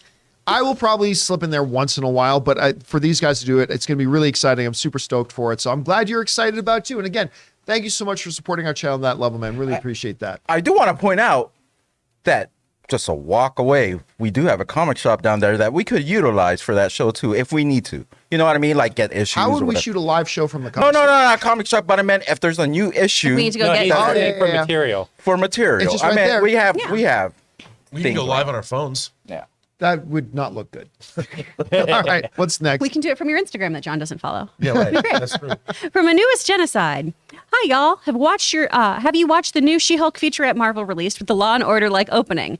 Had just the opening cracked me up. Wow. If Oh, we're great. talking about the one that I just mentioned, yes, and it was, and you're right. That is how every episode of In Law the and criminal Order, justice something system. random, casual, and then boom! Oh, there's a body there. Dun, dun, Dun, That dun. used to be my text message, like sound that tung tung. dun, dun, dun, dun. John Mulaney has a great bit about it, how it's always somebody who's very invested in what they're doing, where it's like they're moving boxes and is like, Yeah. yeah, I saw her. She seemed real sad.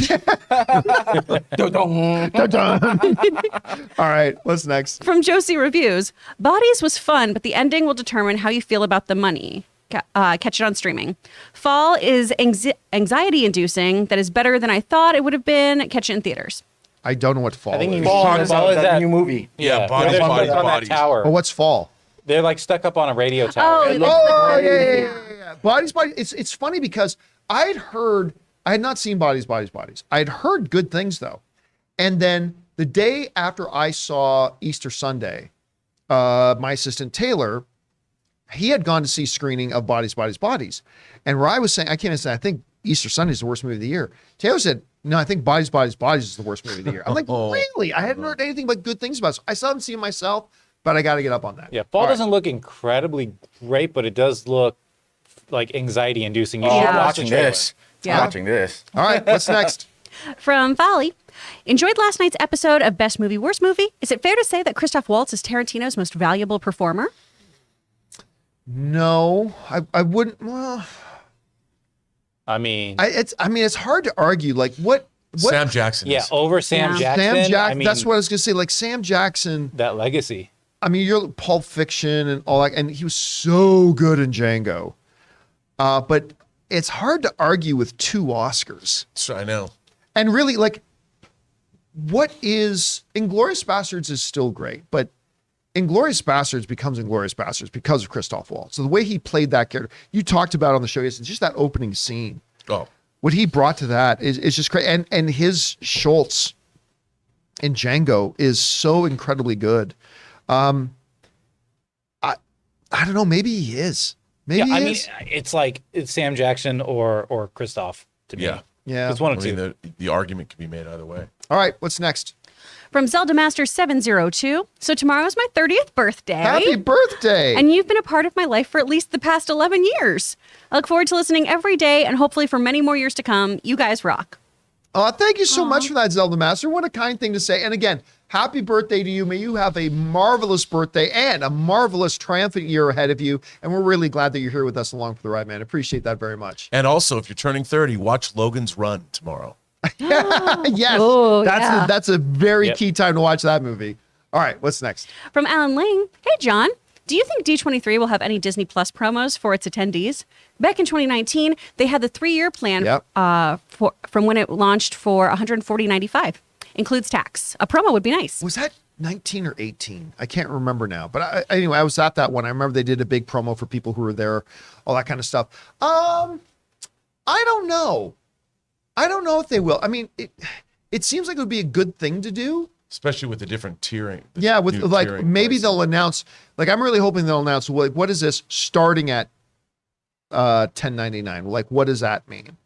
Now, if that just means like aside from the bundle, or does that mean Disney Plus itself will have different tiers? I mean, so I don't know. Hopefully, we'll get some more clarity there. All right, what's next? From Aaron Epstein.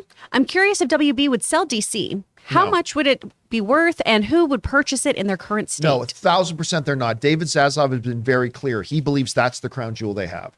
He believes DC is the main thing they have. That is their priority right now. So there is less than a 0 chance that they're going to sell DC off. Not going to happen. At least not in any time in the near future. That is definitely not happening. And if they're talking about maybe just the comic book division, like literally selling off DC Comics, I don't think they would do that either. Yeah, I don't think they would spin that off. There's no need to. It's just a river source of material for Yeah. them. So, Absolutely. all right, what's next?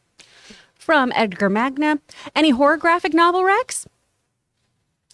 Was horror or just regular graphic? Yeah, horror graphic Horror. novel. That's why I graphic look to you. novels. Yeah, Just look to me. You know what? I just read the Tomb of Dracula omnibuses, the old 70s Tomb of Dracula Marvel comics that Marv Wolfman wrote. I hadn't read those in a long time. I loved them.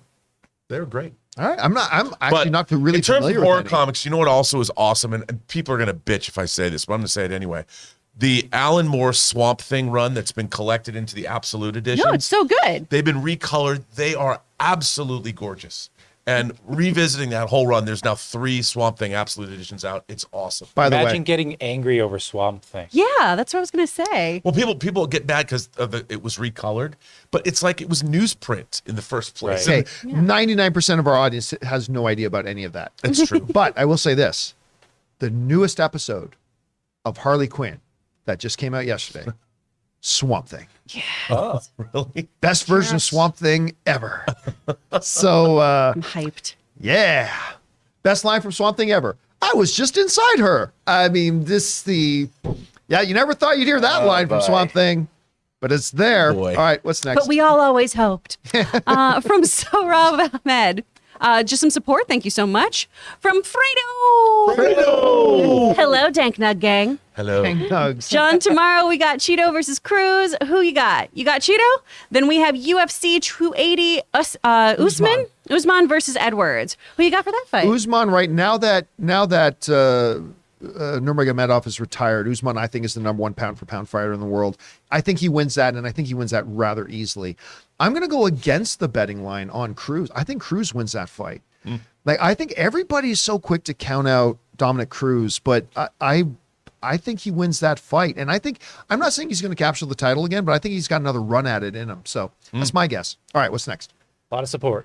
Whoa, tons of support from Ostracized Child. Thank you so much, despite your trauma. From Chic, we got a whole bunch of support there. And from V, we got, oh my gosh, a $12 and $24 super chat. Oh, just Thanks to be so much. supportive? That's awesome. Thanks V's so much, also you the guys. one who gifted the super chat, Yeah, man, the V. memberships to Thank you, V. everybody. V's the MVP of the episode. So, guys, oh yes, Yeah, Ray. we got one more that came in One more, earlier. okay. Johnny5619. I guess he's a San Johnny Diego Five. kid.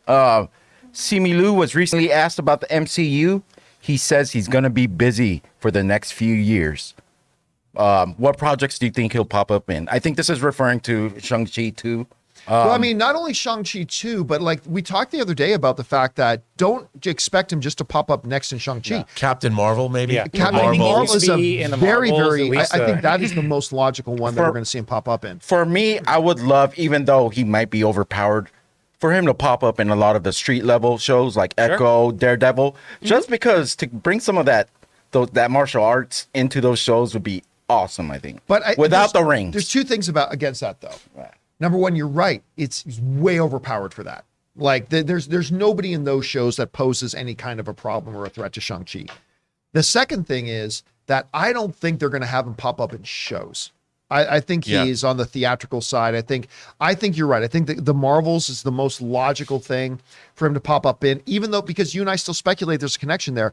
The next Eternals, which by the way, I think Patton Oswalt let it slip. I think Eternals 2 is probably going to show up in that pre-Secret Wars thing. Could see Shang-Chi pop up in that. So, and then of course Shang-Chi 2, but I think the Marvels is probably the most logical thing. We'll see. All right, guys. With that, that'll do it for today's episode and this week's worth of John Campea shows. Thank you guys so much for being here and making this show part of your day. Big special thank you to all you guys who sent in those super chats. Number one, because you gave us great fun things to talk about, but number two, you supported this channel as you did it, and all of us involved with the show. Thank you guys so much for your support. Guys, we hope you have a fabulous weekend ahead of yourselves. Sitting right next to me, of course, Mr. Robert Meyer Burnett. Robert, where can people find you guys online? You can find me watching For All Mankind again, probably before Ray sees it. You can find me on Instagram at RM Burnett. Find me on Twitter, Burnett RM, or find me on my own YouTube channel, Post Geek Singularity. And right beside him, of course, Chris Carr. Chris, where can people find you? You can find me at Actor Chris Carr on socials, or you can follow my studio at Speak Friends Studio on Instagram. We're about to launch our website this weekend too, so you can sign up for voiceover classes. Love the Lord of the Rings reference in your studio there. So good. Oh man, Friend. we have little axes for the dogs too in their dog bed. So great. And of great. course, sitting over here, Ray Orr. Ray, where can people find you? Ray Orr with a 0. I might go check out this movie Fall. I just watched the trailer right now on mute, and it looks good to me. Oh man, Ray! Do you imagine just Ray talking during the whole movie, like, "Oh no, not that." I swear, there's got to be show ID in there of either Ray doing trailer reactions on mute, or Ray full movie reviews, having watched the movie only on mute. I love think there's that. a show in there. I would watch the shit out of that Mute content. movie reviews. Movie review. Ooh. There's some to that. And of course, Jonathan Voico running the show today. Jonathan, where can people follow you? Preparing for all of this new content over here, and Sonic, if you want it, on Twitter. And of course, you guys can follow me on Instagram and on Twitter, simply at John Campea. All right, guys, that'll do it for us. Thanks so much for being here. My name's John Campea, and until next time, my friends, dank nugs.